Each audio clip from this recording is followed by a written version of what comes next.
या देवी सर्वभूतेषु बुद्धिरूपेण संस्थिता नमस्तस्यै नमस्तस्यै नमस्तस्यै नमो नमः। नमस्कार, मैं हूं कुमार गंधर्व और महादेव यात्री के आज के सफर में हम दर्शन करेंगे बिहार के मधुबनी जिले में स्थित बेनीपट्टी के पास उच्चैठ गांव में मां भगवती को समर्पित एक विशाल मंदिर का। ककरास कहबै ककरास कहबै ककरास कहबै माहे किछ नहीं फुराइए।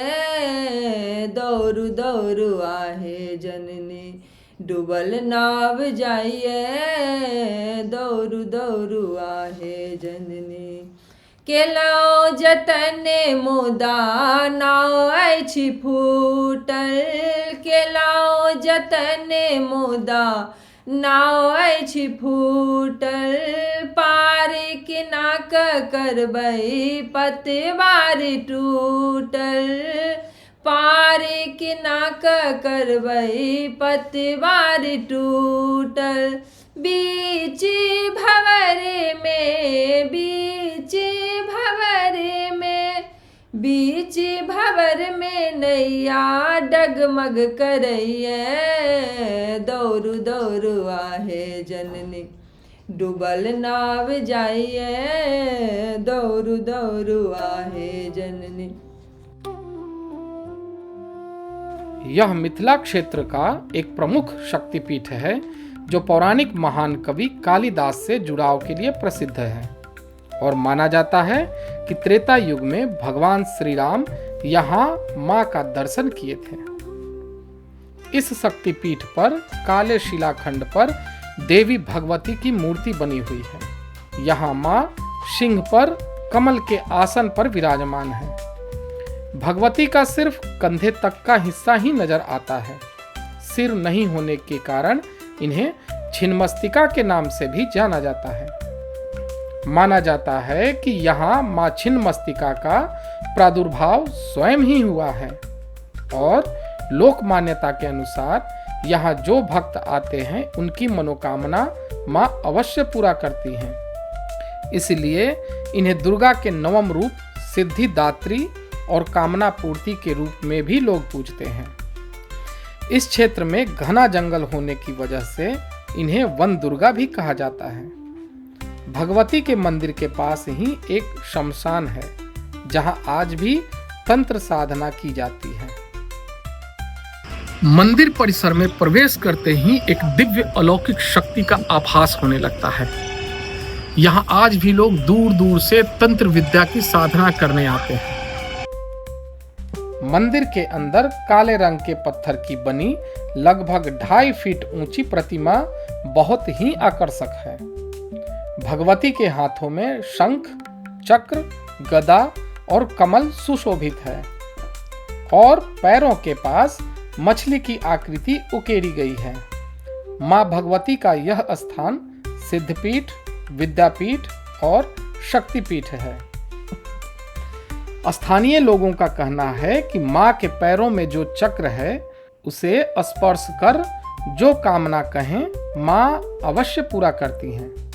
अभी तक यहां से कोई खाली हाथ नहीं लौटा।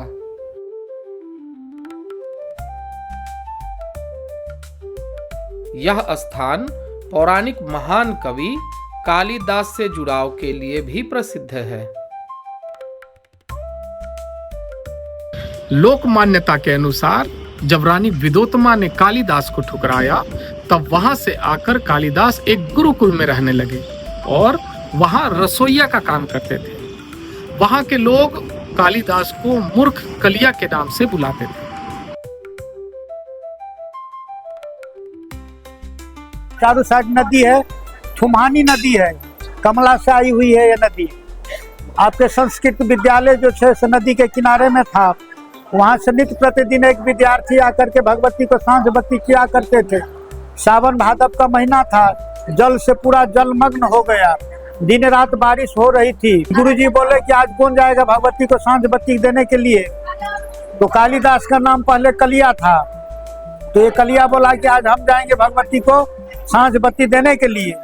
तो गुरुजी बोले ठीक है, तुम्हारी इच्छा है तो तुम जाओ, लेकिन पूजा पाठ करके कहीं निशान लगा देना। ताकि हम लोग कल जाएंगे देखने के लिए सही में तुम वहाँ गया था। नदी के तैरते हुए जो है एक हाथ में फूलडाली लेकर के नदी के तैरते हुए जो है से माँ के दरबार में आए, भगवती के पूजा पाठ करके और जो है सो निशान लगाने के लिए गुरुजी कहे थे। तो बारिश हो रही थी, पहले ये मंदिर ओपन था, तो वो सोच रहे थे कि अगर दीवार में निशान लगाते हैं तो धुल जाएगा, बारिश हो रही है, तो इसलिए भगवती के मुंह में ही लगा देते हैं।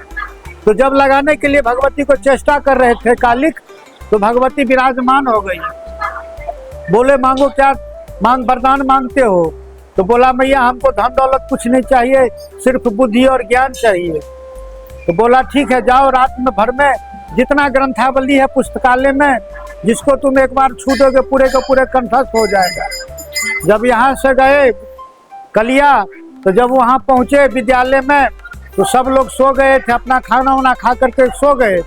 सुबह जब हुई तो विद्यार्थी लोग पढ़ रहे थे, तो उनके मुंह से एक दो शब्द गलत निकल गया।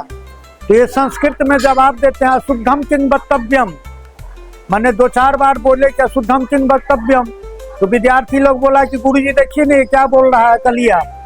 तो देखा गया, तो बोला क्या बात है? तो देखिए विद्यार्थी लोग गलत पढ़ रहे हैं। उसको देखा गया तो सही में वो गलत था। तो बोला क्या बात है? तो आज माँ हमको वरदान दिए हुए हैं, यहाँ से वरदान लेकर के चले गए उज्जैन। जितना भी काव्य है ग्रंथावली है सब जाके उज्जैन में लिखे हुए हैं। यही कहानी है, जो भी भक्त यहाँ आते हैं सबकी मनोकामना माँ पूरी करती है। इस घटना के बाद माँ के आशीर्वाद से महामूर्ख कालिदास महान कवि कालिदास बन गए। आगे चलकर इन्होंने कई प्रसिद्ध रचनाएं की, जिसमें 7 प्रमुख हैं। 3 नाटक जिसका नाम है अभिज्ञान शाकुंतलम, विक्रमोर्वशीयम और मालविकाग्नि मित्रम। 2 महाकाव्य रघुवंशम और कुमार संभवम तथा 2 खंड काव्य मेघदूतम और ऋतु संहार शामिल है। मंदिर के इतिहास की अगर बात करें तो कहा जाता है कि त्रेता युग में जब भगवान श्री राम जनकपुर की ओर प्रस्थान कर रहे थे तो यहाँ आकर माँ का दर्शन किए थे। स्थानीय लोगों के अनुसार कई महान महर्षि हिमालय यात्रा के दौरान या फिर मिथिला की राजधानी जनकपुर जाते समय यहाँ माता का दर्शन एवं पूजन किए थे। इनमें सबसे महत्वपूर्ण महर्षि कपिल, कनाद, गौतम, जेमिनी, पुंडरिक, लोमस, विद्यापति, वशिष्ठ आदि कई ऋषियों के नाम शामिल हैं।